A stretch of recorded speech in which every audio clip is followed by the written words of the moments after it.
gostaria de agradecer à Saúde Íntima pelo convite de estar aqui com vocês e me coube o papel de falar sobre a prevenção e a vacina, hoje que é uma nova ferramenta na prevenção do câncer de colo de útero. E eu gostaria de me apresentar. Eu sou pesquisador da vacinas multivalentes contra HPV da MSD e também faço alguns outros trabalhos aí na linha feminina, como eu sou consultor da Kimberly-Clark também para absorventes internos. Esquisito, né? Ter um médico para absorvente interno, mas isso é uma realidade. Vocês já ouviram sobre HPV, o professor Fock já colocou muito bem ontem, né, a questão do HPV, mas eu vou dar uma entrada muito rápida sobre o vírus e a gente vai trabalhar entre o vírus e a vacina, tá certo? O que nós vimos? Nós saímos nas ruas para perguntar para o pessoal se ele sabia o que era HPV. E teve várias respostas. E uma das respostas que mais me marcou foi essa. Claro que eu sei que é HPV. É isso daqui, né? HP. É uma impressora nova. O V deve ser de velocidade que deve imprimir mais páginas, né?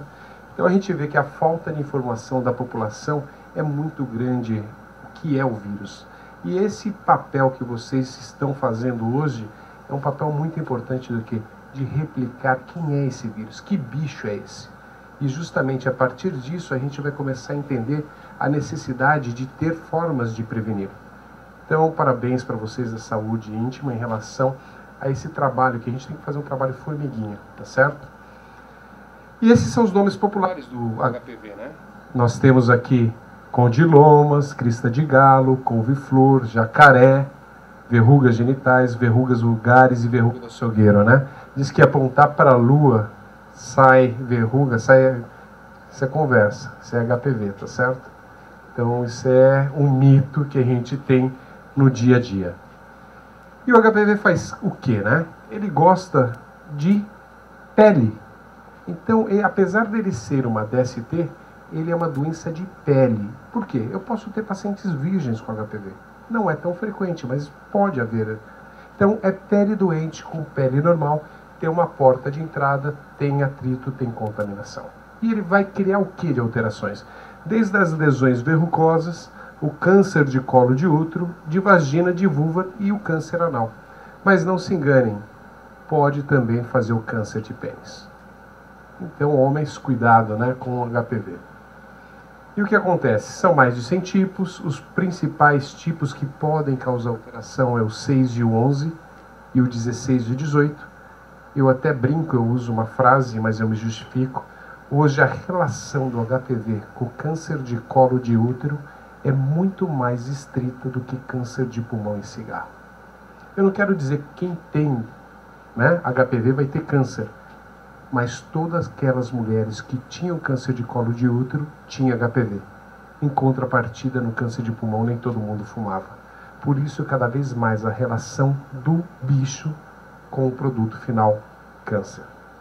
E o que acontece? O 6 e o 11 representa 90% de todas as lesões verrucosas. E essas lesões muitas vezes não dão tréguas, tá certo? As recidivas, os retornos dessas doenças é muito alto. E o pior, se nós fizermos um teste molecular, né, daqui para cá, a maioria poderia ter HPV. Só que não sabe. Acaba eliminando. Graças a Deus, né? Imagina 90% da população com HPV. Seria uma catástrofe. Apenas 10% vai para uma alteração e 1% para câncer. Então o que acontece? Essa situação é uma situação interessante porque o vírus, graças a Deus, ele acaba desaparecendo. Agora um dado interessante. 80% das mulheres sexualmente ativas vão ter uma infecção por HPV antes dos 50 anos. São dados que acabam alarmando. Mas eu vou mostrar para vocês que não precisa ser promíscuo para ter HPV, né? Qual seria a definição de promiscuidade, né? Seriam 2 parceiros no período de 1 ano. Tem gente levando só no final de semana, né?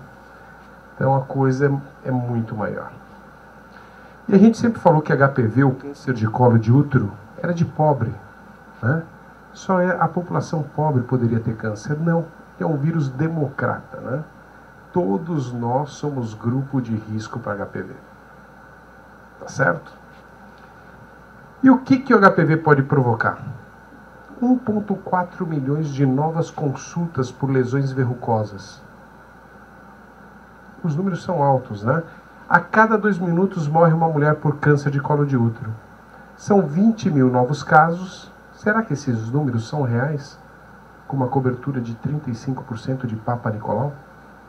E é o segundo câncer que mais mata. Só que em 2008, o que aconteceu?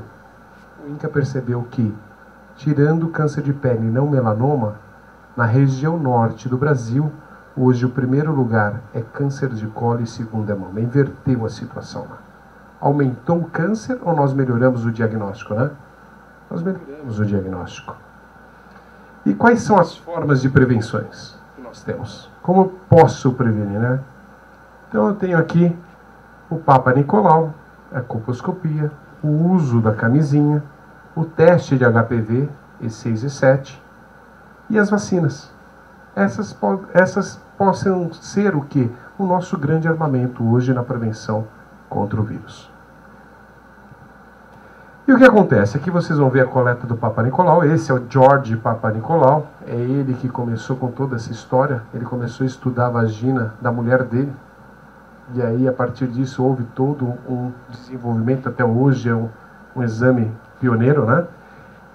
E a gente vê que dos 35 países da América Latina que participaram de uma enquete da Organização Mundial de Saúde, apenas 19 tinham a intenção de ter o Papa Nicolau. Não quer dizer que eles tinham implementado, eles gostariam.